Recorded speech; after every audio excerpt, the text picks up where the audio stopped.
makanya kita tekankan terlebih dahulu apa yang ingin Anda bahas, apa yang Anda ingin ukur. Berarti kan teorinya ada, nanti itu yang dibahas kan. Tapi kalau di dalam laporan keuangannya kan biasanya memang tidak diukur kan, tidak dihitung, tidak diuji, tapi ukurannya apa itu kan harus jelas ya. Di penelitian ini ada berdasarkan menurut fatwa DSN. Fatwa DSN yang mana yang ingin diukur? Kenapa Pak? Yang ingin dilihat apanya? Yang jadi pisau analisisnya apa? Manajemen laba dalam perspektif ekonomi. Apakah manajemen labanya, apakah manajerialnya, apakah profitabilitasnya, apakah leverage-nya, atau apa yang ingin Anda lihat? Manajemen labanya. Berarti ada ya ukurannya ya dalam perspektif ekonomi Islam. Nah di sini studi empiris pada perusahaan manufaktur subsektor. Kenapa Anda pilih ini? Subsektornya Pak. Karena pada perusahaan manufaktur supaya lebih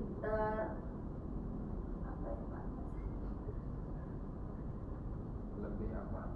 Terfokuskan di bagian subsektor sendiri. Terusan selain itu pada fenomenanya juga masuk dalam subsektor makanan dan minuman tersebut. Fenomena apa? Fenomena manajemen labanya terjadinya. Kasus yang Anda tampilkan atau yang Anda tawarkan? Iya Pak. Kalau di otomotif, apakah di sana nggak ada kasus? Atau kenapa nggak fokus ke otomotif? Enggak Pak, karena pada subsektor dari berbagai subsektor manufaktur itu juga subsektor makanan dan minuman itu merupakan subsektor yang jumlah perusahaannya terbanyak. Jumlah perusahaannya terbanyak, berarti ada ya by data ya? Ada Pak. Data pendukungnya ada ya? Iya Pak. Di halaman berapa? Itu pada bab 3. Halaman 3 bahwa perusahaan di dalam subsektor Pada populasi Pak. maka ya populasi memang udah fokus ke makanan dan minuman. Oh itu nggak dimasuk Dari manufaktur kan ada otomotif, ya kan, ada makanan dan minuman, ada sektor-sektor yang lainnya. Kenapa Anda pilih yang makanan dan minuman? Apa menariknya? Oh saya menemukan kasusnya yang ini Pak, yang Anda tawarkan tadi, karena itu terkait dengan manajemen laba. Itu tampilkan. pada Ada. halaman 11. Halaman 11. Iya Pak, itu alasannya. Cuman kalau untuk semua subsektornya itu belum dimasuk. Oke, berarti nanti ditambahkan ya. Kenapa Anda lebih tertarik ke subsektor yang makanan dan minuman? Saya suka makan Pak, kan objektif kan.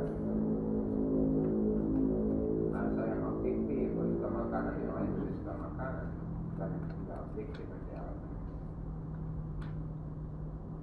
Baik, di sini kepemilikan manajemen. Berarti ada hubungannya nanti ya, seperti apa manajerial, profitabilitas dan leverage ya. Kemudian Anda pakai alat uji apa Mbak? Alat ujinya pakai EVIS. Pakai EVIS. EVIS 9 Pak. Oke, terus nanti sesuaikan dalam cara bab 3 bab 4-nya ya. Itu nanti akan ke pembahasan. Baik, nanti untuk nanti saya tambahkan lagi. Sekarang saya serahkan kepada penguji 1 untuk mengklarifikasi, untuk mengkritisi, memberi saran dan semuanya. Saya serahkan sepenuhnya kepada penguji 1. Silakan Pak. Baik, terima kasih sudah menghormati Bapak Sidang Bapak Ahmad saya dari IMI, saya dari Sidang dengan ada OBNN, jadi komisi 2 yang sama dengan Adi, bagian PSD masyarakat, dan wabil khusus penyelenggaraan kita Yudha.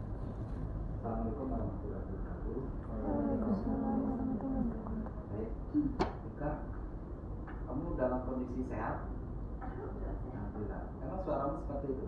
Iya Pak. Iya. Dari Bukan karena sakit, bukan lemak serat seperti itu ya. Oke, Ika, terkait dengan judul ya khususnya manajemen laba ini kan ini sudah sangat banyak ya. Banyak referensinya banyak sekali nih terkait dengan manajemen laba. Mungkin ini termasuk variabel objektifnya ya. Apa sih Ika tertarik judul terkait dengan manajemen laba ini? Itu saya tertarik karena judul ini memberikan daya tarik sendiri, karena saya juga menemukan fenomena terkait manajemen laba sendiri, Pak. Namun selain ini juga ada dalam lingkup perusahaan manufaktur juga, itu ada perusahaan Garuda Indonesia yang melakukan manajemen laba sendiri juga, Pak. Namun tidak tercantumkan karena itu tidak masuk dalam subsektor yang saya ambil.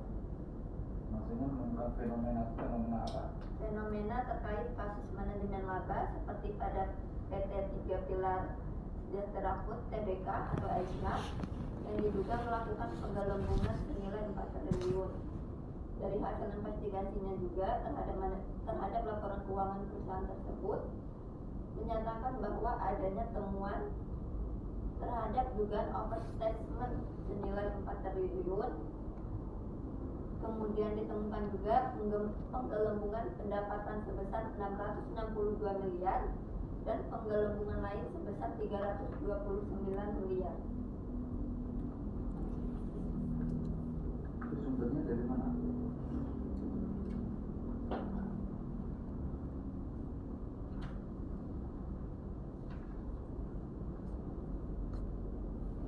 Pada penelitian Mademeta dan Bagus Indra Kusuma pada jurnal, Pak. Jurnal terjadinya tahun 2020. Mungkin lebih mengungkapkan lagi dari sumbernya langsung ya. Ya biasanya kan kami mungkin dari media cetak, ya kan biasanya cetak atau elektronik ya, dari berita seperti ini.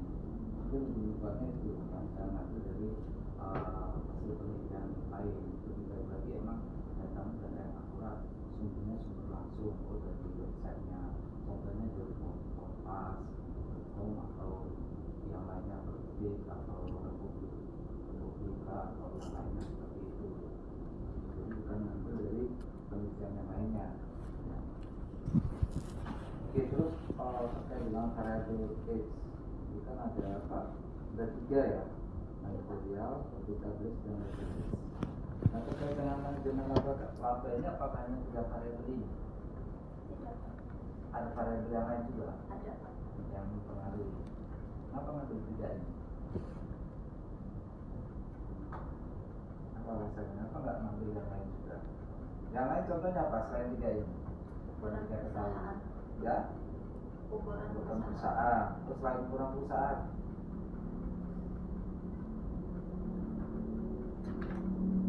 Kalau ada kepemilikan manajerial, ada juga kepemilikan apa? Konstitusional kan? Terus ada seperti Dewan Direksi, ya. Dewan Komisaris juga, Pak. Nah, kan banyak tuh para belinya kan. Nah, kenapa ngambil hanya 3 ini? Kenapa nggak ngambil ukuran perusahaan? Karena pada kepemilikan manajerial juga kan itu sering berhubungan juga dengan teorinya, Pak. Emang yang lain nggak berhubungan dengan teori? Berhubungan, cuma kepemilikan manajerial ini kan langsung pada bagian pengawasan manajernya, Pak, yang dimana diduga pihak manajer itu bisa dengan mudah dalam melakukan tindakan manajemen laba. Itu penjelasan di mana? Ada nggak penjelasan mengapa manajerial itu yang baru saat ini jelaskan tadi?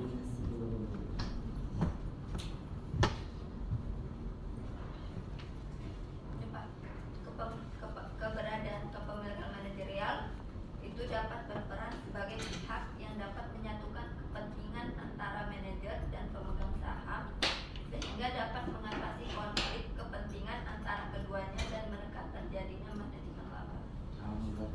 Halaman 9, Pak. Halaman 9. Itu menurut siapa? Itu pada penelitian Ananda Sartika Putri. Ananda Sartika.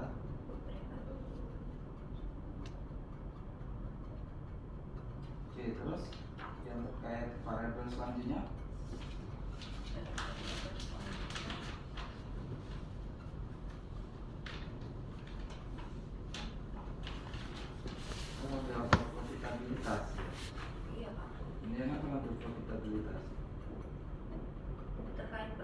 profitabilitas sendiri itu jika profitabilitas atau laba yang dihasilkan perusahaan sedikit, maka memiliki besar kemungkinan suatu perusahaan menerapkan manajemen laba yang bertujuan untuk memikat perhatian investor untuk memberikan modalnya pada perusahaan. Karena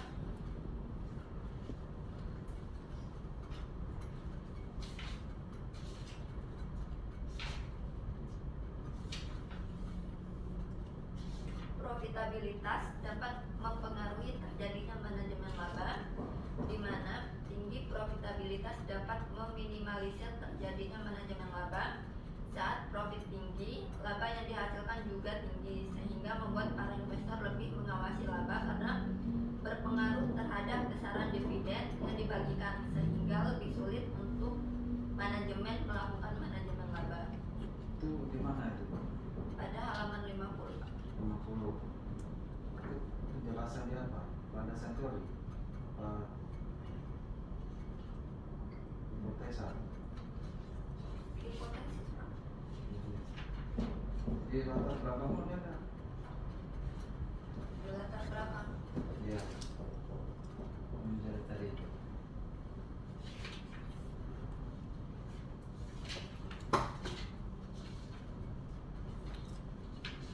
Yang barusan kita jelaskan tadi ada nggak di latar belakang? Belum, Pak, cuman di latar belakang ini menjelaskan profitabilitas merupakan kapasitas perusahaan untuk menghasilkan pendapatan dari operasi perusahaan yang dijalankan. Jika laba yang dihasilkan sedikit, maka besar kemungkinan suatu perusahaan menerapkan manajemen laba yang Jadi bertujuan kira-kira tadi itu perlu ditambahkan tidak tadi penjelasan tadi? Perlu, ya kan? Jadi kan yang paling ingin dibaca itu umumnya apa alasannya ngambil judul ini, terutama profitabilitas jadinya. Mengapa ngambil ini tadi? Mengapa kamu ngambil profitabilitas?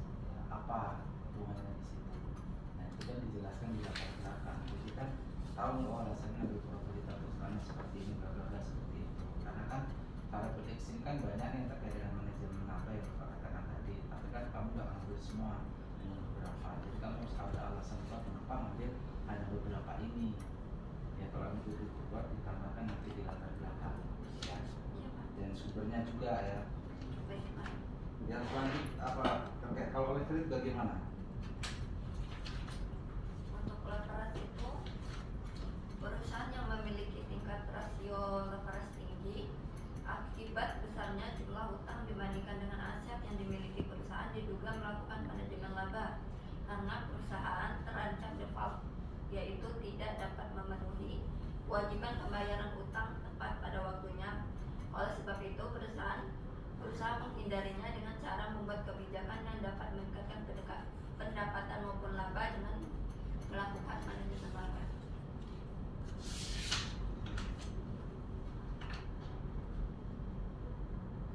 Studinya di mana ini? Studinya di mana? Ininya, objek penelitiannya di mana? Penelitian jurnal. Bukan objek penelitiannya di mana? Sampelnya di mana? Sampelnya itu perusahaan manufaktur sektor makanan dan minuman, Pak. Di mana? Di BI. BI. Iya. Kenapa ngambil perusahaan manufaktur itu kan banyak subnya ya? Iya. Apa saja yang kita tahu? Makanan dan minuman, otomotif, kemudian ada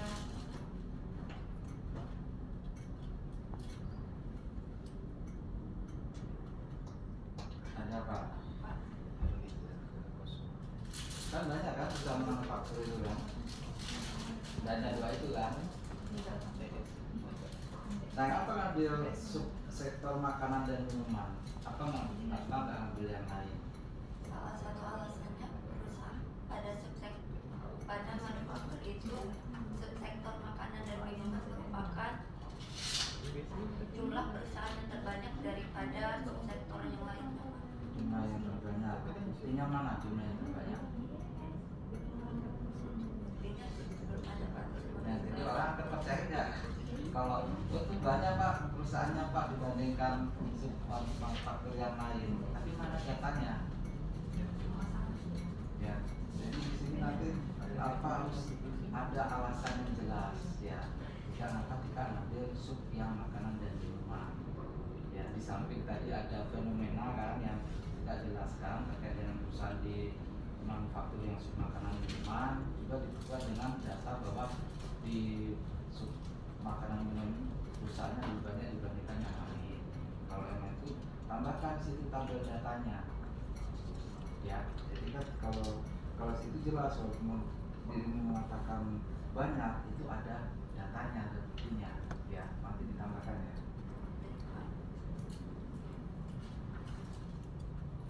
Ada penelitian terdahulu?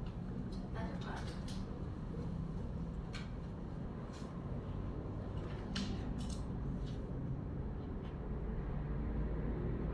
Penelitian terdahulu bagaimana penjelasannya? Yang terdahulu secara keseluruhan keterbaruannya apa bagaimana? Ya kan biasa latar belakang itu salah satunya kan alas dasarnya dari penelitian terdahulu yang hasilnya berbeda-beda. Itu menjadi salah satu alasan mengapa mengambil penelitian ini. Apakah hasil saya ini sama dengan yang sebelumnya atau ada penemuan baru seperti itu. Nah, yang di tempat kita ini terkait dengan penelitian yang terdahulu di latar belakang seperti apa? Untuk kepemilikan manajerial sendiri dari penelitian terdahulunya menggunakan penelitian William Wesley, Westianus, Aldi Tandinata, dan Julius yang menyatakan bahwa kepemilikan manajerial memiliki pengaruh negatif dan signifikan terhadap manajemen laba, yang artinya bahwa semakin besar kepemilikan manajerial di suatu perusahaan, maka semakin kecil praktik manajemen laba. Dan yang penelitian di Citra Dewi bagaimana? Untuk yang Citra Dewi Novitasari menyatakan bahwa kepemilikan manajerial tidak memiliki pengaruh terhadap manajemen laba. Apa sih bedanya pengaruh negatif dan signifikan terhadap manajemen laba dan tidak memiliki pengaruh terhadap manajemen laba? Jika berpengaruh negatif signifikan, itu artinya semakin tinggi kepemilikan manajerial, maka manajemen laba semakin menurun. Namun jika tidak memiliki pengaruh, itu kepemilikan manajerial mau tinggi ataupun rendah tidak akan mempengaruhi manajemen laba, Pak.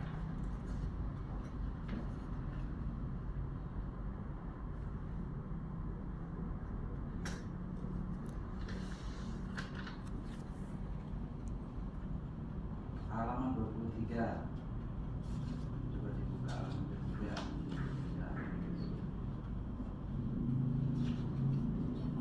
Keterbaruan dari penelitian terdahulu. Salah satunya juga terdapat perbedaan pada teknik analisis data. Perbedaannya di mana terkait dengan teknik